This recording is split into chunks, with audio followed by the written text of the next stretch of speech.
우리 옆에 있는 분들과 한번 인사 나누겠습니다. 고맙습니다. 감사합니다.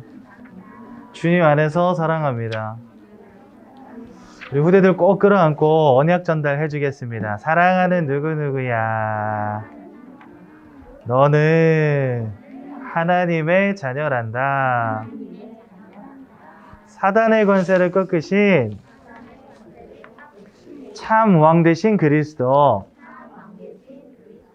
죄와 저주를 끝내신 참 제사장 되신 그리스도, 하나님 만나는 길 되신 참 선지자이신 그리스도가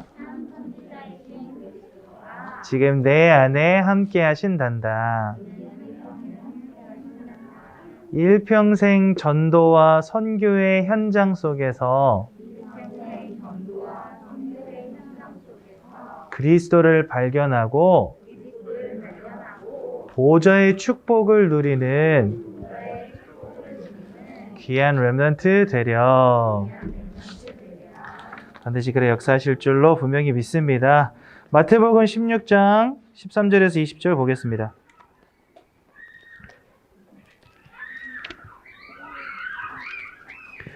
마태복음 16장 13절에서 20절까지의 말씀을 우리 한 목소리로 함께 크게 봉독하도록 하겠습니다. 마태복음 16장 13절에서 20절까지의 말씀 한 목소리로 함께 봉독하도록 하겠습니다. 예수께서 빌립보 가이사랴 지방에 이르러 제자들에게 물어 이르시되 사람들이 인자를 누구라 하느냐. 이르되 더러는 세례 요한, 더러는 엘리야, 어떤 이는 예레미야나 선지자 중에 하나라 하나이다.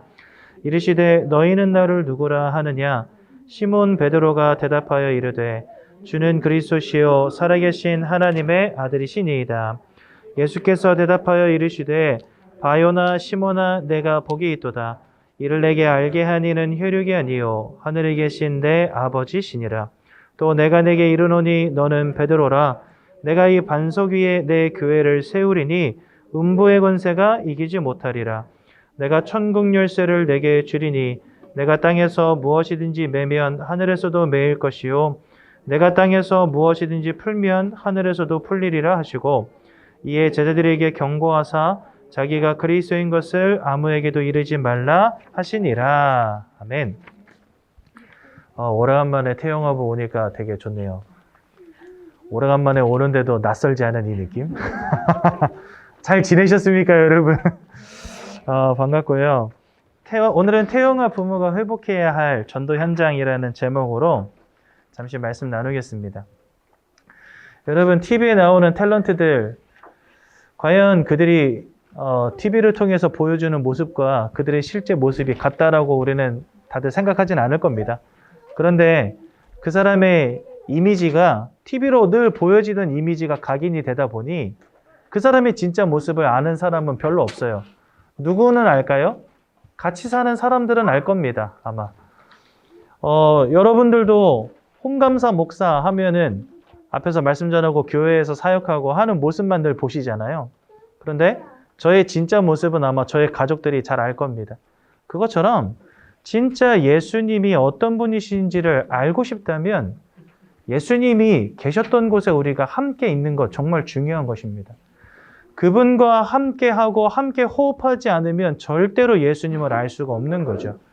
그런데 주님은 공생애를 시작하시면서 다시 승천하시는 그 날까지 단 한 번도 전도 현장을 떠나신 적이 없습니다. 그러니까 3년 동안 제자들과 함께 하셨던 현장이 어디냐? 전도 현장이었어요. 계속 이곳저곳을 다니시면서 하루는 이 집에 가서 머무시고 하루는 저 집에 가서 머무시고 하시면서 전도 현장을 3년간 단 한 번도 떠나신 적이 없단 말이죠. 그러다 보니 예수님과 함께 3년간 전도 현장을 누볐던 제자들에게는 예수 그리스도의 이름의 권세와 성령의 역사와 예수의 이름 앞에 흑암이 물러가는 현장들을 두 눈으로 다 목격했겠죠.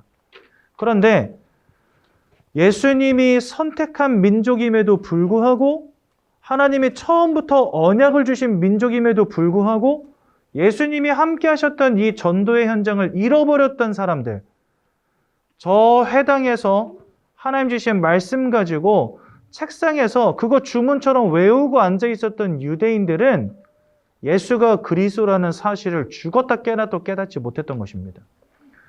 그리고 결국은요, 지금도 십자가에 못 박혀 돌아가시고 우리를 위해서 구원을 완성하신 그 예수를 그리스도로 인정하지 않고 있습니다.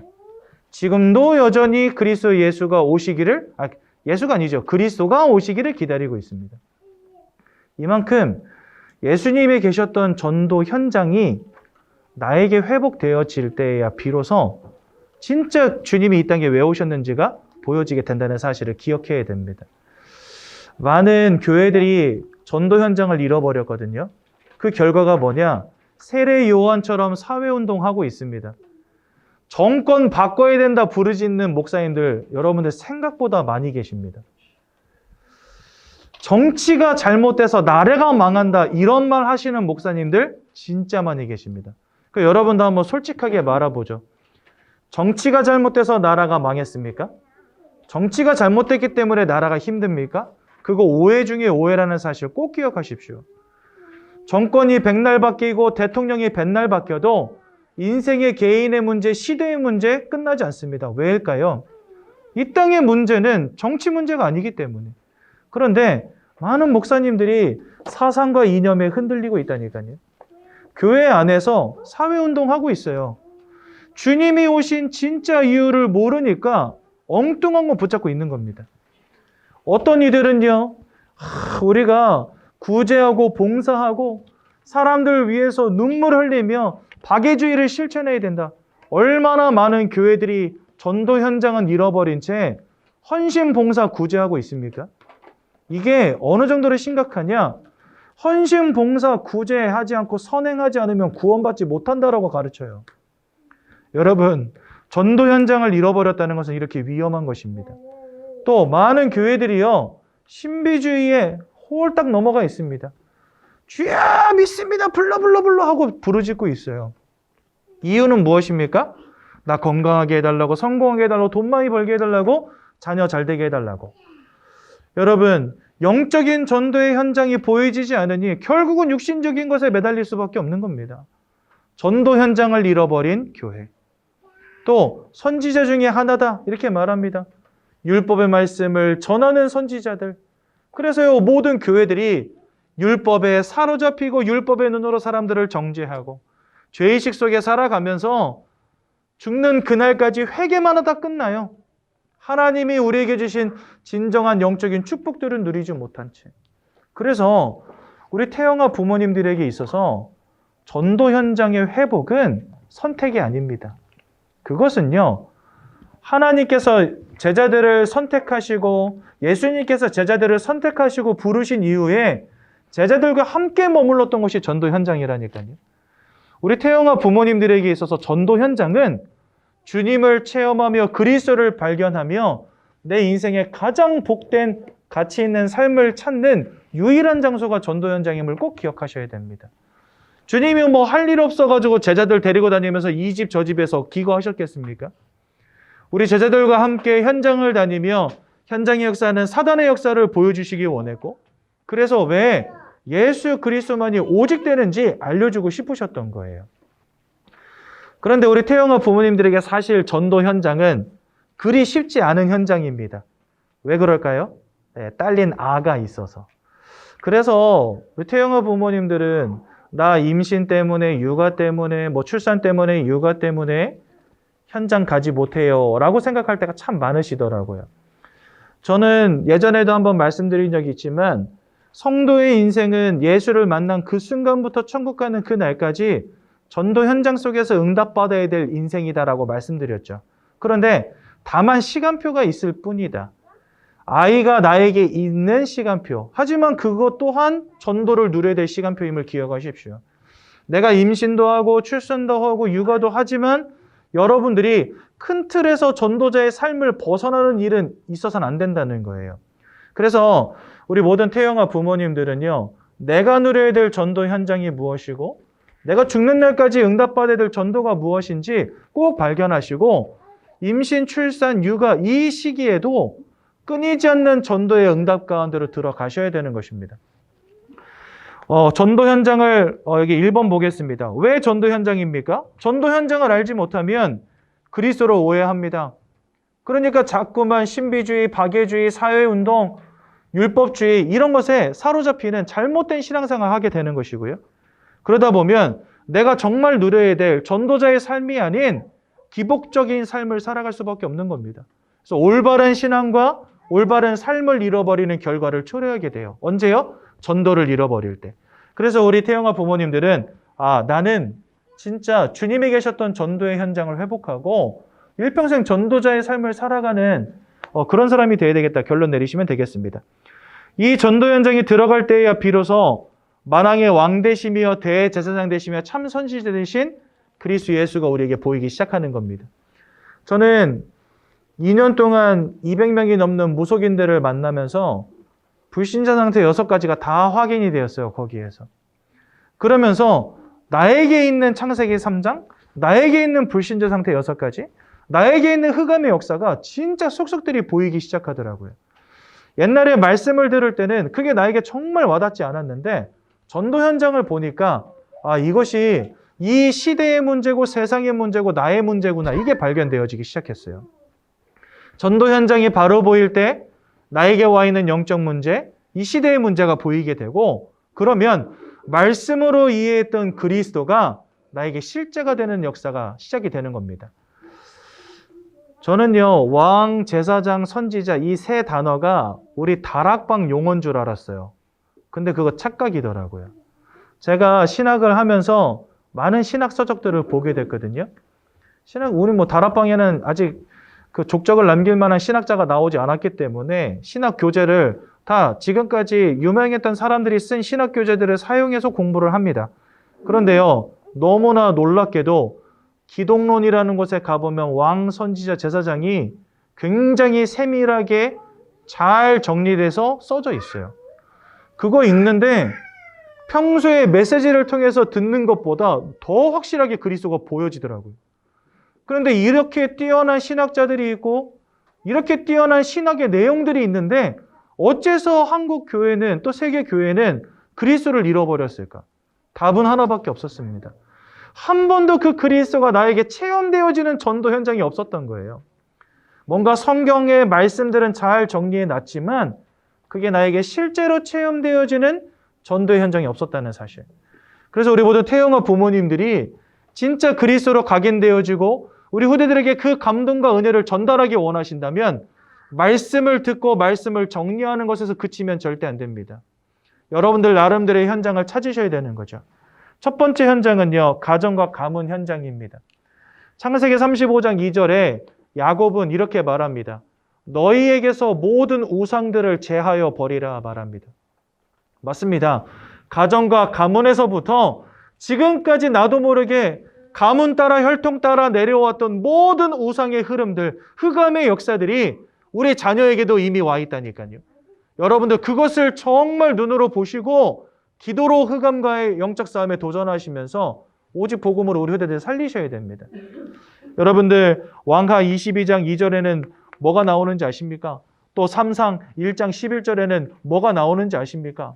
오직 복음으로 결론 내리고 어떻게 하면 내가 후대들을, 어떻게 하면 내가 언약을 우리 후대들에게 전달할 수 있을까? 고민한 믿음의 선진들의 내용들이 나오고 있다니까요. 여러분들 가정과 가문을 두고 진짜 우상의 흐름과 흑암의 역사가 끊어지기를 기도하시면서요. 그리스도 예수로 각인시키는 최고의 응답 누리시기 바랍니다. 또한 그 다음에는요. 여러분들 주변의 불신 태영아 현장. 이거 굉장히 좋은 현장이겠죠. 여러분 여기는 사실은 특수 현장이라고 봐도 상관이 없습니다. 무관합니다. 여러분들 임신과 출산 가운데 있기 때문에 저 같은 사람이 애엄마들 찾아가서 복음 전하기 쉽지 않죠. 근데 여러분들은 공감대가 있기 때문에 굉장히 접근하기 용이합니다. 그렇죠? 특히나 불신 태영아 현장에 있는 많은 부모님들 굉장히 많이 힘들고 고단하고 어려운 가운데 있습니다. 그냥 아이를 키우는 것 자체가 굉장히 스트레스고 힘들 텐데 복음 가진 우리 아이들에게 언약 전달하고 기쁘고 행복한 시간들을 보내겠지만 우리 일반 태영아 불신 가정들은 그렇지 못하거든요. 일단 맞벌이 해야 되는데 아이 때문에 경제적으로 위축되고, 그렇죠? 그 다음에 아이들에게 전달할 언약이 없기 때문에 그냥 미디어에 계속 노출시킬 수밖에 없는 현장. 그냥 아이들을 보고 양육한다는 것 자체가 지치고 힘들어서 굉장히 고단한 현장. 그게 바로 양육 현장이거든요. 여러분들에게 있는 이 소중한 복음으로 그들에게 답을 줄 수 있습니다. 그래서 여러분들 주위에 불신 태영아 현장 반드시 살펴보시고 복음으로 언약으로 답을 주시기 바랍니다. 엄청 조용한 분위기 적응이 안 되는데? 은유리가 없어서 그러나? 저 되게 힘들었거든요. 이놈의 새끼가 그냥 계속 돌아다녀가지고 뭐라 그럴 수는 없고 눈치는 보이고. 근데 홍은일 없는 태영아 이렇게 조용하고 행복한 곳이었습니까? 보내지 말까요, 여러분들? 그 다음에 마지막으로 지역 현장입니다. 여러분들 일주일에 단 한 번이라도 여러분들 지역에서 신방전사님들과 함께 지역의 중직들이 함께 움직이는 전도 캠프의 시간들 있습니다. 나 혼자 아이 들쳐업고 나가서 전도 현장에 나가는 것 자체가 부담되고 힘드시다면 함께 나가는 시간만큼은 놓치지 마십시오. 여러분들 그 시간에 현장을 밟아보고 사람들을 만나보고 그들의 인생의 이야기를 꼭 들어보십시오. 하나님께서 복음으로 역사하시는 현장, 하나님께서 그리스도 예수 이름으로 흑암을 꺾고 생명을 살리는 현장을 반드시 체험해 보셔야 됩니다. 그래서 우리 모든 태영아 부모님들 이번 한 주간 정말 현장을 회복하시고 또 불신 태영아 현장도 한번 살려보시고 가정과 가문을 복음으로 살리는 최고의 응답 누리시기 바랍니다. 이렇게 전도의 현장을 잃어버리지 않고 지속할 때야 비로소 예수님이 누구신가가 보여지게 되는 겁니다. 오해하는 자가 아니라 올바로 발견하는 자, 그래서 가치 있는 인생을 살아가는 우리 태영아 부모님들 되시기를 예수님 이름으로 축원드립니다. 제가 한번 기도하고 말씀 마치겠습니다. 하나님, 우리 모든 태영아 부모님들이 일평생 전도의 현장을 잃어버리지 않게 하셔서 예수님이 원하시는 가장 가치 있는 삶을 살아가실 수 있도록 축복해 주시고 이렇게 가장 가치 있는 삶을 살아가는 자들을 위하여 예비하신 보좌의 축복이 우리 태영아 부모님들의 가정과 후대 위에 날마다 넘치도록 부어지는 참된 축복 누리시도록 인도하여 주옵소서. 예수님 이름으로 기도드렸습니다. 아멘.